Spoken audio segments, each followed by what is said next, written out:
কেমন আছে সবাই? আশা করছি সবাই খুব ভালো আছে আর ঈশ্বরের কৃপায় আমরাও ভালো আছি। তো আজকে সকাল থেকে ব্লগটা শুরু করলাম। সকালে কাজকর্ম সব সেরে নিয়ে চান টান করে চলে এসেছি ঠাকুর ঘরে। আর আজকে হচ্ছে অশোক অষ্টমী, তাই একটু পুজো দিলাম। মানে এই যে অশোকের কলি দিয়ে, এই যে কালো রঙের দেখছো, এগুলো হচ্ছে অশোকের কলি। তো এইগুলো দিয়েই আজকে অশোক অষ্টমীতে এগুলো দিতে হয় ঠাকুরের কাছে, তারপর সেটা কলা দিয়ে গিলতে হয়। তো এটাই হচ্ছে আজকের নিয়ম অশোক অষ্টমীর আমাদের। আর এইগুলো ছেলে মেয়েদের জন্য করে। আর এই যে হলুদটা দিয়েছি, তেল হলুদটা, এটা হচ্ছে মেয়েকে ফোঁটা দেবো, সেই জন্য তেল হলুদটা এখানে দিয়ে দিয়েছি।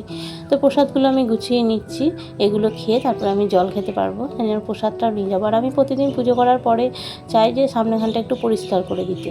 যে আমাদের যেমন ধরো খাওয়ার পরে এঁটো বাসন টাসন সামনেখানে থাকলে যেমন লাগে, তো সেই জন্য আমি ভাবি ঠাকুরেরও তাই। মানে আমি সেই জন্য সবসময় পুজো করার পরে যে থালা গ্লাসগুলো থাকে সেগুলো আমি সব নামিয়ে দিই নিচে।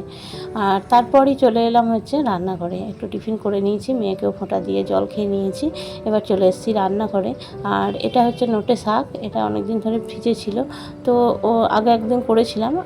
শাক নিয়ে এলে একদিনে তো শেষ হয় না, কারণ অতগুলো তো লোক নয় আমরা, তো একদিনে শেষ হয় না, আর একদিন থেকে যায়। তো সেটাই প্লাস্টিক করে ভালো করে ভরে রেখেছিলাম। আর অর্ধেকটা ছিল, সেটা আজকে বের করলাম আর এইভাবে কেটে নিচ্ছি শাকটাকে।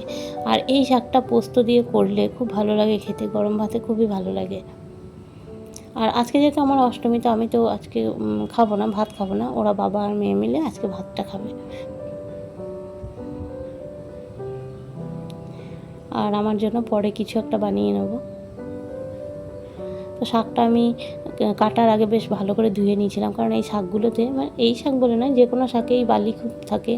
আর মুখে বালি পড়লে কেমন একটা ভালো লাগে না, কিচকিচ করে। তো আগেও ধুয়ে নিয়েছি আর কাটার পরেও শাকটা ধুয়ে নেবো। আর আজকে একটু পেঁপে আলু এসব দিয়ে ঝোল করবো। আর বাটা মাছ আছে, বাটা মাছ পেঁপে আলু দিয়ে পাতলা করে ঝোলটা করবো, সেই জন্য পেঁপেটাও কেটে নিচ্ছি।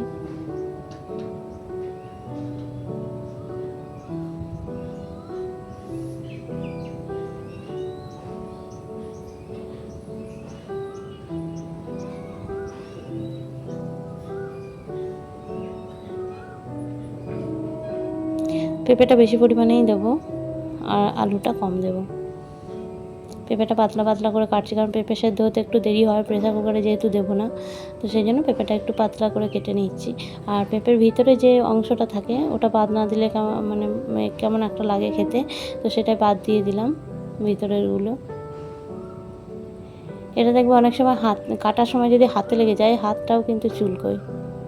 এদিকে কড়াইতে তেল দিয়ে দিলাম, শাকটাকে বসিয়ে নেব। শাকটা বসানোর জন্য 5 ফোড়ন দিয়ে দিয়েছি। এটা 5 ফোড়ন, কাঁচা লঙ্কা আর রসুন ফোড়ন দিয়ে শাকটা বসাবো। 2 কোয়া মতো রসুন নিয়ে নিয়েছি।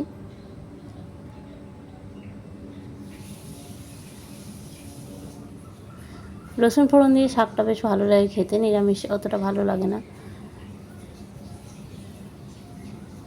এখানে শাকটা দিয়ে দিলাম।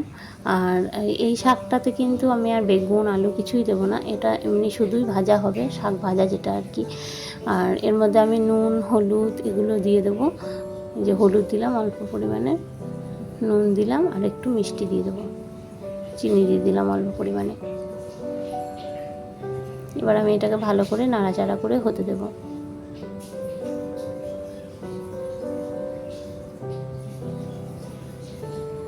এই শাকটা হতে বেশিক্ষণ টাইমও লাগে না, তাড়াতাড়ি হয়ে যায়।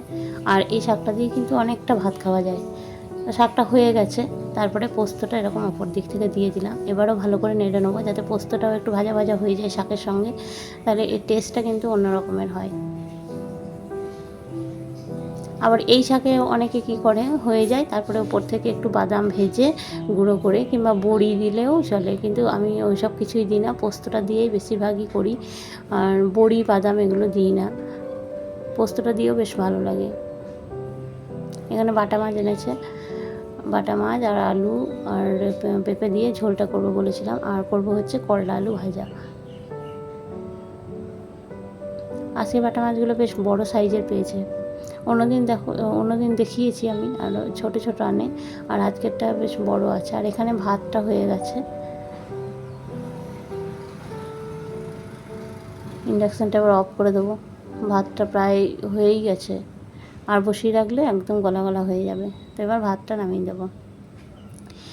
ওদিকে রান্নাটা কমপ্লিট করে নিয়ে এসে এখানে এলাম, বেডরুমটা একটু গুছিয়ে নেব।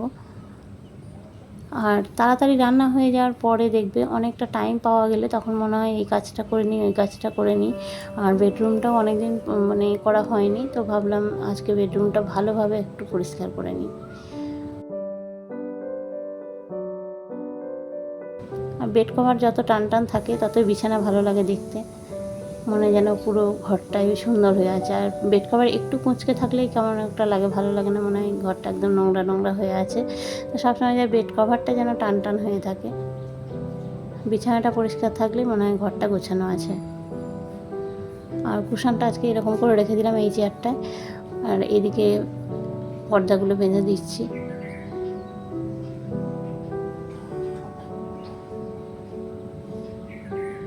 আর ওইদিকে জানলাটা খুলবো না, ওইদিকে জানলাতে বেশ গরম হাওয়া আসছে, তো সেই জন্য জানলাটা বন্ধ রেখেছি, এই দিকটাও বন্ধ আছে। আর দরজা জানলা বন্ধ করে দিয়ে যদি ফ্যানটা চালানো যায় তাহলে ঘরটা কিন্তু খুব ঠান্ডা থাকে, মানে বাইরের হাওয়াটা ঘরের ভিতরে আর আসে না। আর এই যে টবটার মধ্যে অ্যালোভেরাটা রেখেছিলাম আমি, এটা কিন্তু এইখানে রাখার জন্যই করেছিলাম, এই জায়গাটায়, যে এই সাদা জায়গাটায় কিছু একটা রাখলে বেশ ভালো লাগবে। তো আমার যে অ্যালোভেরা গাছটা আছে তার মধ্যে একটা ছোট গাছ, ছোট্ট একদম বেরিয়েছিল এই গাছটা, তো আর একটু বড় হওয়ার পরে আমি এই টবটায় বসিয়ে দিয়েছি। আর এখানে রাখার জন্য এটা আমি মানে এইটাতে বসিয়েছিলাম, কিন্তু অসুবিধা একটাই হয়, যখন ওই দরজাটা খোলা হয়, মানে ওইটা হচ্ছে ওর ভিতরে তো জানোই যে সব সাজগোজের জিনিসপত্র থাকে, তো ওটা যখন খুলতে যাই তখনই ওই টবটা আমাকে সরাতে হয় ওখান থেকে, তো সরিয়ে এই টেবিলে তখন রেখে দিই। তো ওখানে পার্মানেন্ট রাখতে পারি না ওই কারণেই। আর এইটা দেখছো, এটাও কিন্তু বেশ ধুলো হয়েছে, এটা পরিষ্কার করে নিচ্ছি মুছে মুছে। আর এই যে কালো জিনিসটা দেখছো, লাল আর কালো, তো লালটাই অতটা বোঝা যায় না, কালোটাই বেশি বোঝা যায় ধুলো বসলে।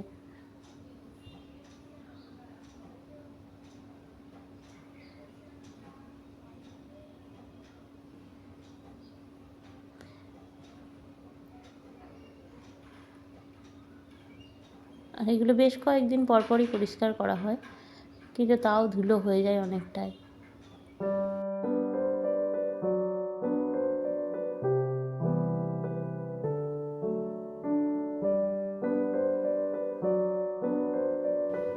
এই পিকচারটাতেও অনেক ধুলো বসে, আর যেহেতু এটা কালো ফ্রেমটা হওয়ার জন্য বর্ডারটাই বোঝা যায় ধুলোটা, কিন্তু ওই পিকচারের উপরে ধুলোটা অতটা বোঝা যায় না। আর এই যে সাদা ফুলদানিটা, মানে ফুলগুলো সাদা, তো ফুলের উপরে ধুলো বসলে কেমন একটা কালো কালো বুঝতে পারা যায়। আর এইটাতে এই ফুলদানিটাও তাই, উপরের দিকটা ধুলো হলে বোঝা যায় যে এটাই ধুলো হয়েছে। এটাও ভালো করে পরিষ্কার করে নিলাম। আর এই ময়ূরের পাখাগুলো এই দিকে রাখতে হয়, শুনেছি যে উত্তর পশ্চিমে বা পূর্ব দিকে, এদিকে রাখা ভালো। তো পূর্ব দিকে রাখার তো আমার কোনো জায়গা নেই বলে উত্তর পশ্চিম কর্নার এটা, তো ওই দিকটাতেই রেখে দিয়েছি। দরজা টরজা সব ধুলো বসে যায়, এগুলোতেও তাই, এগুলো মাঝে মাঝে পরিষ্কার করলে বেশ ভালো থাকে। আজকে দেখলাম যখন সময় পেয়েছি সবটাই পরিষ্কার করে নিই ভালোভাবে। এই ওয়ার্ড্রপটাও তাই, উপরের দিকে তো হাত যায় না, কিন্তু যতটা আমার হাত যায় ততটা আমি এভাবেই মুছে নেব। উড়ো ধুলো যেগুলো বসে উড়ে এসে সেগুলো এইটা দিয়ে চলে যাবে। তো পুরো ওয়ার্ড্রপটা আমি ভালো করে এভাবে পরিষ্কার করে নিচ্ছি। এটাতে কিছুই দিইনি, শুকনো কাপড় দিয়ে মুছে নিচ্ছি খালি।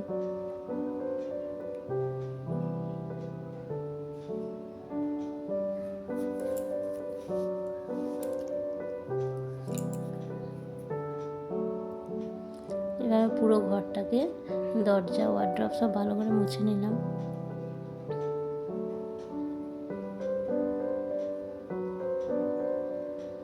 তারপর ঘরটা ভালো করে ঝাঁট দিয়ে নিচ্ছি। আর যেহেতু ফ্যান চলে, তো ফ্যান চলার জন্য এটা হয় যে এই ঘরেই তো আমাদের চুল টুল সব আঁচড়ানো হয়, আমি মেয়ে সবাই এই ঘরেই চুল আঁচড়াই। তো এই যে চুলগুলো দেখছো এগুলো তখন আর পাওয়া যায় না, ফ্যান চলে যেহেতু, তো খাটের নিচে কিংবা ওই দিকটা করে গিয়ে আটকে যায়। তো সেই এখন ঝাঁট দেওয়ার সময় সেগুলো সব বের হয়।